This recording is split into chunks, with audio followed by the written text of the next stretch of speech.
Welcome to this online lesson on medicine through time. The greatest breakthrough, Louis Pasteur and germ theory, aka the theory of microbial infection.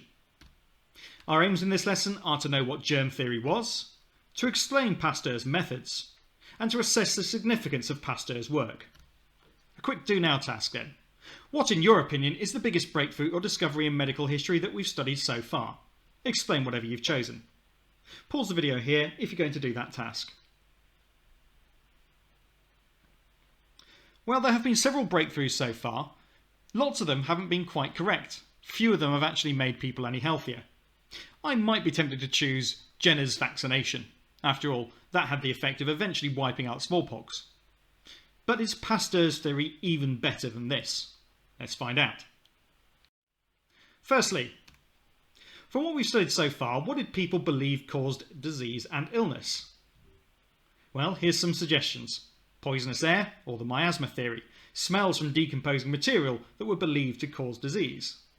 The devil and evil spirits. An imbalance of the humours. Religion. Any other so-called silly ideas? Well, think about some of the crazy things that people did during the plague, killing cats and dogs, for example. Are any of these actually correct? Well, let's think about it. The miasma theory makes a lot of sense. Disease is often found in association with places that really stink. But what we now know is that that stink is associated with the decomposition of that material caused by germs, and it's that what actually causes the disease. So it might have been sensible, but it's still wrong.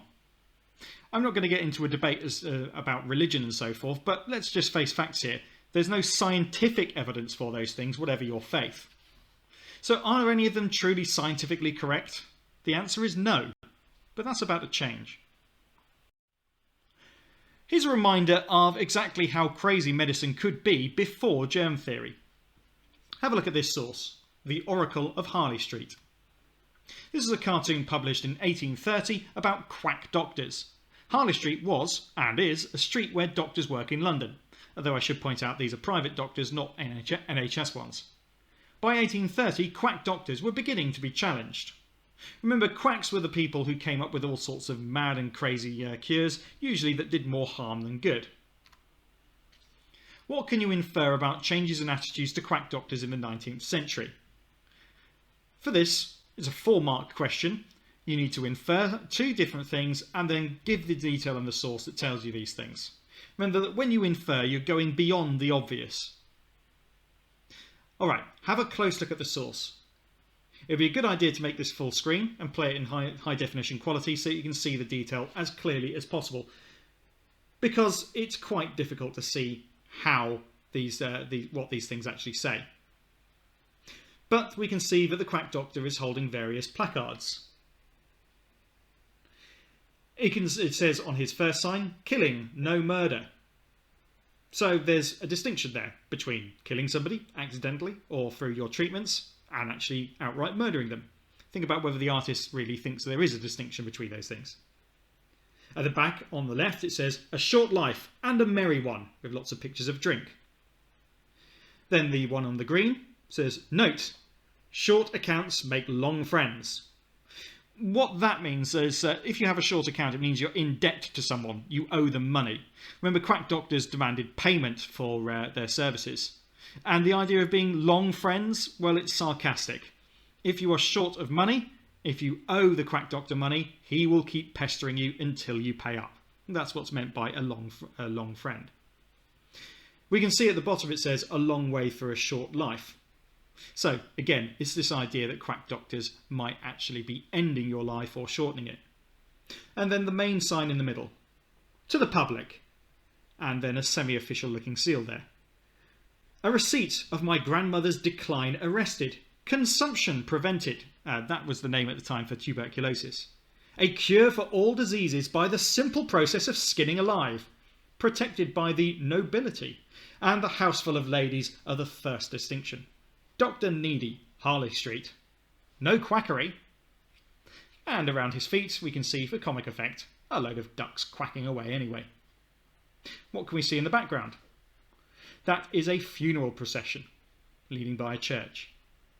And finally the quack doctor is saying at the top, come dilly dilly dilly, come and be killed.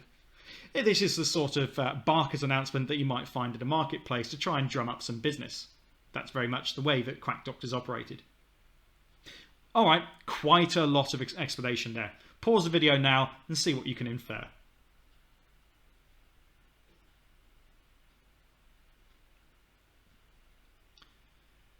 Alright, let's see what you've come up with. Here's an example answer. Okay, let's have a look at an example answer. What can you infer about changes in attitudes to quack doctors in the 19th century? 4 marks. I can infer people were beginning to doubt quack cures. The detail of the source that tells me this is that the cartoon shows ridiculously exaggerated cures like skinning alive. I can infer that people wanted to criticise quackery. A detail on the source that tells me this is that the quack doctor is shown as sinister, saying, "Come and be killed." There are loads of other inferences that you could have made here, but just make sure that they are related to attitudes towards quack doctors, not things like their treatments and their methods. Alright, pause the video here if you're going to make some improvements to your answer. If not, we'll move on to a real breakthrough. Enter Louis Pasteur. He is kind of a big deal. However, some of his work may not have been possible without the work of others, especially Edward Jenner. So what do we want to know? What were Pasteur's theories? Why was it an important turning point in the history of medicine? And what else did he discover? Let's gather some evidence. We're now going to do a hot seat activity. Louis Pasteur's career was varied and important to his later work.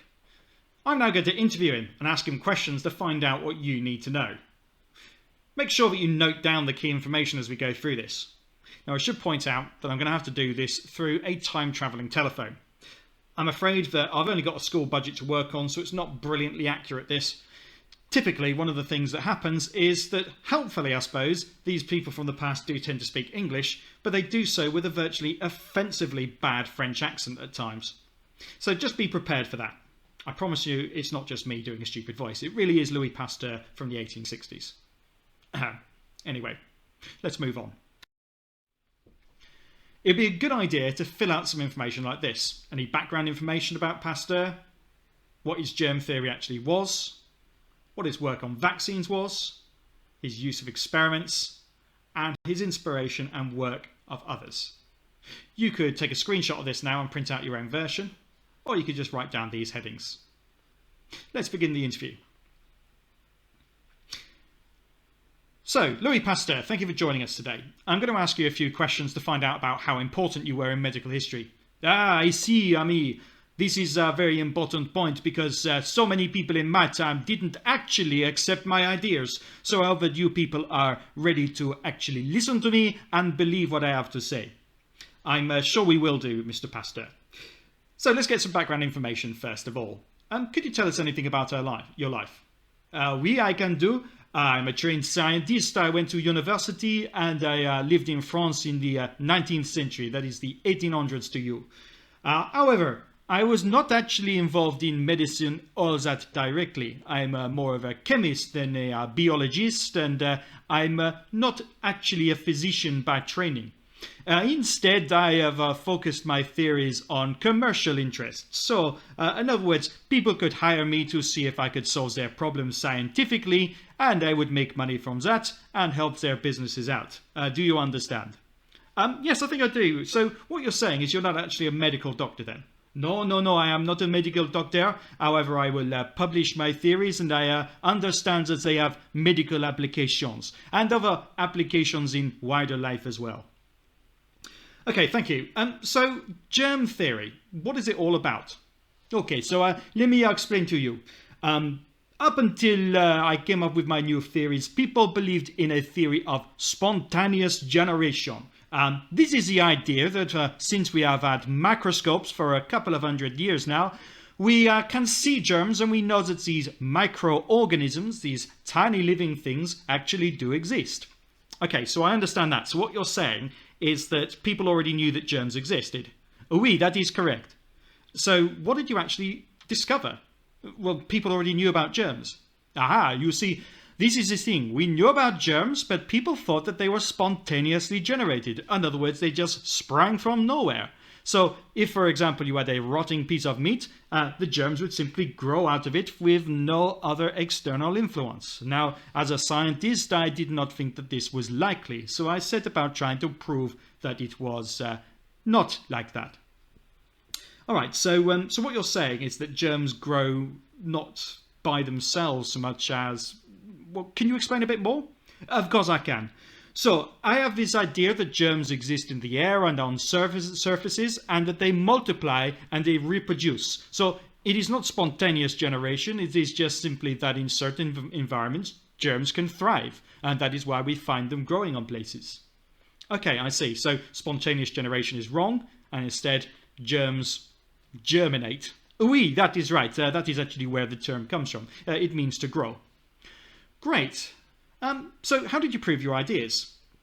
Okay, so I was hired by a brewery to find out why so many of their beers were going off in production. It was losing them a huge amount of money, and so I was hired in to try and find a solution. I found that the beer was going off because of the growth of microorganisms in some of the batches of the beer, but it was only happening in certain batches of beer and not others. So I set about to try and find out why.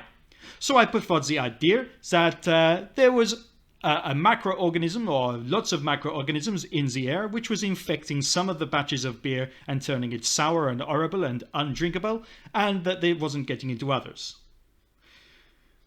Right, I think I understand. So, did you prove this with an experiment? Oui, yes, I did. I'm sure you will have a look at this later with some diagrams, but I used a special type of flask to demonstrate that a liquid which is not open to the air in terms of in terms of allowing germs to fall into the liquid will stay fresh for a long time. Right, I see. So you'll give us more details on that later on. Or you can find them out for yourself. Great. So you've proved your idea through an experiment. Very scientific. So what impact did this have on the brewery? Oh, it had a very great impact on them. I was able to demonstrate to them that if they sterilize their equipment and if they cover over their vats of beer, less will actually go off because there won't be microorganisms getting in there. And they were delighted with this. But further than that, I realized that there was a way of fighting infection even once it had got in there. I had suggested a way of heating up a liquid and then cooling it down, and I've named this process after myself. Pasteurization. Ah, pasteurization. We get that with milk. Oh, oui, yes, you do. So when they have gathered the milk, you can pasteurize it, you can heat it up and then cool it down, and it kills many of the microorganisms in the milk and makes it fresher and good tasting for longer. So you don't have to milk your cow every day. You can perhaps keep the milk for a little bit longer in a cold environment. Yes, I mean, I think everyone's heard of that. So that was one of your inventions. Indeed it was, and it's not just with milk, it's with many other things as well. Great. So let's find out a little bit about your work on vaccines. So when you're looking at vaccines, were you inspired by Edward Jenner? Oh, oui, to a certain extent. I think it is important to understand that Jenner did not actually understand why his vaccination worked. He did not understand germs and their role in causing diseases. However, I was able to formulate an idea that perhaps a weakened form of a particular germ or microorganism, when the body encounters it, it is able to fight it more effectively. I don't know the exact process behind that, but that was my idea. All right, so how did you set about proving that? Again, was this with an experiment? Yes, it was. Again, this is where commercial interests come into play here. So, on a poultry farm, there was an epidemic, or epizootic, as it is with animals, of something called chicken cholera. Oh, is that the horrible disease that people get in towns? No, not quite the same thing. This is only a disease of chickens, but it was killing lots of the poultry on this farm, and so it was important that we find a cure for it. So, I set about deliberately infecting chickens with chicken cholera to see if there were any interesting reactions. Now, it so happens that accidentally I left out a sample of chicken cholera and forgot to use it. So a few days later I found this sample and I thought, waste not, want not, I shall use it on a batch of chickens anyway. And then something interesting happened. I gave these chickens a vaccination based upon the sample that had been left out for some time, and the chickens did not die. They were a little bit poorly at times, but they survived. So then I got a new and fresh sample of chicken cholera and I gave them that disease and they survived as well. Now this is very much like the experiment that Dr. Jenner did on the small boy. His name? I forget his name. Oh, Phelps, Samuel Phelps.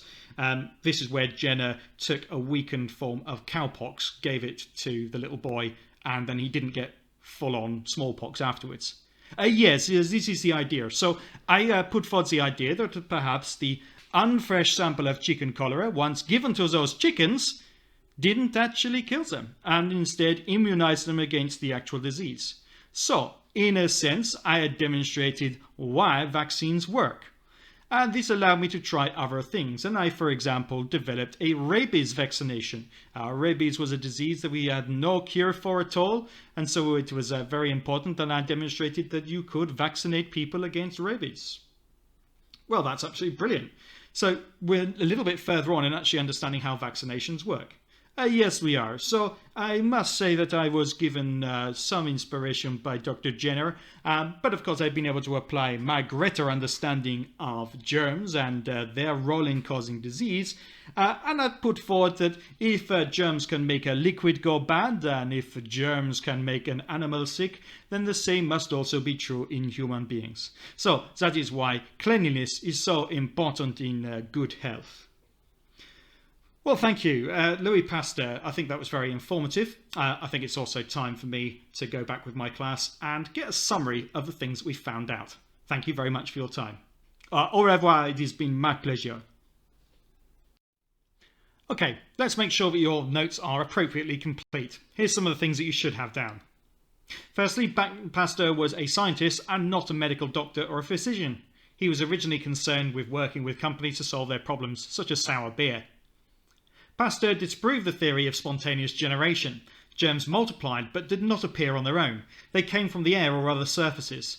He proved that bacteria caused liquids to go off and suggested that they might also cause disease, not bad air. This was correct. Pasteur also demonstrated that Jenner's vaccine worked by making the immune system familiar with the disease by using a less harmful similar infection. He also subsequently developed an animal vaccine for chicken cholera and later, using a similar process, a human vaccine for rabies. Here's his use for experiments. Firstly, the Swan-necked flask. Pasteur used this experiment to prove that germs entered liquids from the air rather than through spontaneous generation and appearing on their own. We're going to look at this one in a bit more detail. Secondly, chicken cholera. Pasteur was investigating how to fight a deadly poultry disease. He, by chance, left some chicken cholera samples to go off, and the chickens injected with this were immune to the full strength of the disease. Pasteur had worked out how the immune system used vaccines to fight infections. And his work was partially inspired by the work of Dr. Edward Jenner and his vaccines, but Pasteur recognised that Jenner did not understand germs or why his vaccine worked. The only mystery left now is why his accent was so bad. We'll never know. Let's have a detailed look at the Swan-necked flask experiment. So, this is the hypothesis that he came up with. Pasteur argued that germs in the air made liquids go bad. A liquid open to the air should spoil, but one open to the air but able to prevent germs falling in would stay fresh. Now, as something of an amateur home brewer, I know this only too well. Although it's only happened to me once, I have had a batch of beer go off. Why? Because it turns out I hadn't quite sterilised it as well as I thought I had. Normally, you seal up your homebrew cask by having an airlock on the top. This allows gas out as carbon dioxide is created, but an airlock on it with a bit of water in it stops any air getting in. The germs are effectively trapped inside the airlock. And believe me, the water in the airlock does sometimes go bad, but the beer stays fresh. The time I got it wrong was because I hadn't been careful enough and hadn't sterilised it. The meanings for that are all shown by the rest of Pasteur's experiment. So he'd put forward his hypothesis, and this is how he proved it. Stage number 1. Pasteur boiled a broth of liquid to kill any germs already in it. This is not just water on its own, it's a broth so that the germs would have something to grow in. Stage 2. Pasteur divided the broth between two flasks. One was a straight-necked flask, and the other had a swan neck to prevent germs falling in. The swan-necked one is on the left. You can see it's got that sort of S-shaped or swan-necked shape to the flask. So it is actually open to the air. You could blow air into it if you really wanted to. But the point is that any germs falling in would be trapped in the swan neck. Both are open to the air. Then stage 3. Pasteur left the flasks. After a while, the straight-necked flask's broth went bad. However, the swan-necked flask's broth stayed fresh. This is his conclusion. Pasteur concluded that airborne germs got trapped in the bent section of the swan-necked flask, but easily entered the straight-necked flask. Therefore, germs came from the air rather than spontaneous generation. You might want to pause the video here and create your own diagram showing similar information. Alternatively, you could screenshot this and add this to your notes. Pause the video if you're going to do that. Let's use the info. Why was germ theory such an important turning point in the fight against infection and disease? Government started spending more money on public health, keeping the streets clean, etc., after Pasteur's germ theory. Why might this be? And Edward Jenner discovered the first vaccine, but Pasteur made new ones and discovered how they worked. Who, in your view, made a greater contribution to medical progress? Explain your point of view. Pause the video now if you're going to answer those questions.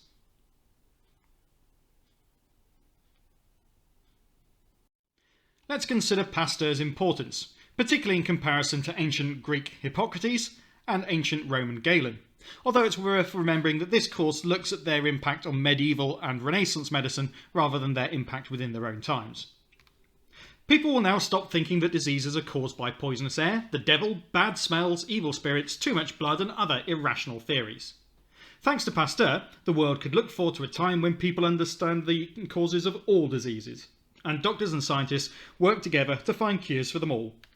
But this would only be possible if people accepted and believed his ideas.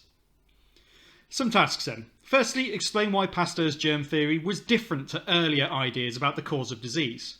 Secondly, explain why Pasteur's work was important in the history of medicine overall. As a tip, importance doesn't just mean correct, it means it has a big impact, possibly for a long time. Then lastly, in your view, who is more important in the history of medicine? Hippocrates, Galen, or Pasteur? Pause the video now and complete those questions.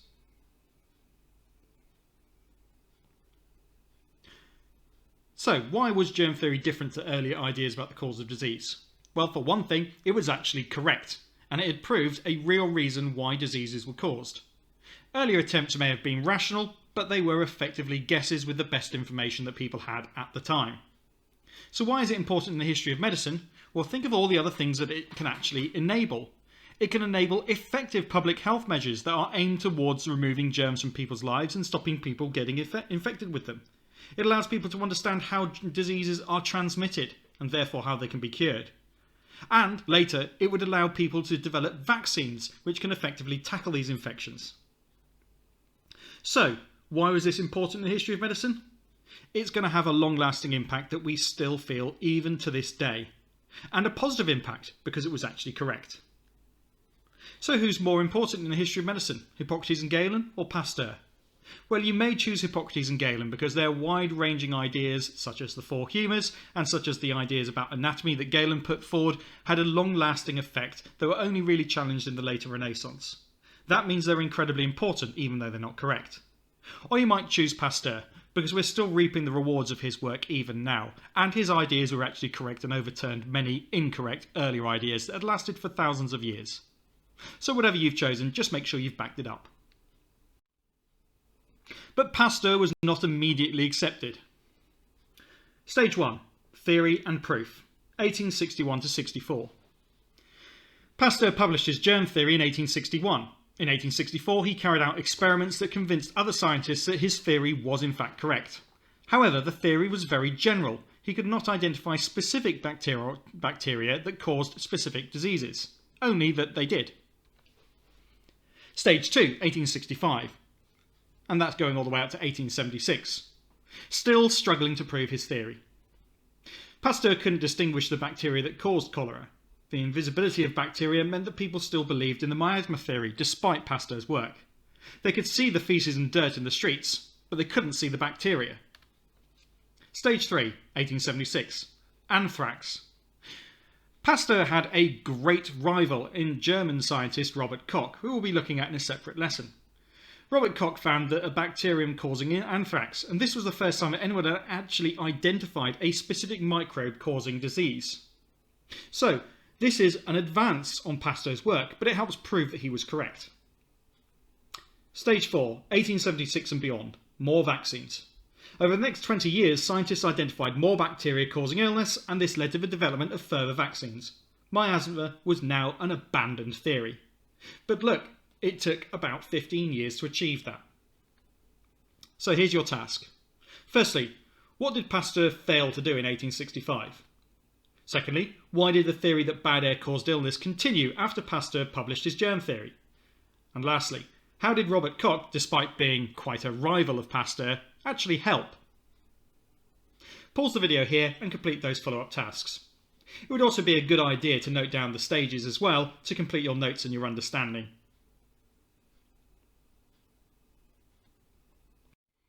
Finally then, let's have a look at this quote by Louis Pasteur. He appears to use the American spelling here. Chance favours only those minds which are prepared. What do you think this quote means? Do you agree? And then try and give an example from Pasteur's work which backs it up. Pause the video while you complete these final tasks. So what does this quote mean? Well, Pasteur was actually helped by chance events. Think, for example, of the time that he used the accidentally weakened chicken cholera vaccine. That worked, but he was prepared to find the answers, and that meant that he saw the connection and was able to identify it right away. So, if Pasteur had been called lucky, he might have agreed, but he would have also said that other people could have been lucky and not made the same breakthroughs he had because he was looking for them. Do you agree? Well, that's up to you. Personally, I do. And can we give an example from Pasteur's work which backs this up? Well, I just did. The chicken cholera vaccine, the fact that he left one lot of chicken cholera to go bad, and then when he used that, it turned out it vaccinated the chickens. But he was able to recognise that that was how it had worked. So once you've completed all that, that's the end of the lesson. I hope it's been useful, and if it has, subscribe to the channel, like the video, and there'll be more coming soon. Germ theory is probably one of the most important breakthroughs in the whole history of medicine, and one that we can all be grateful for now. Perhaps finally, people are going to start living longer and healthier because of medical breakthroughs, something we've not really been able to say up until this point. On that note, goodbye.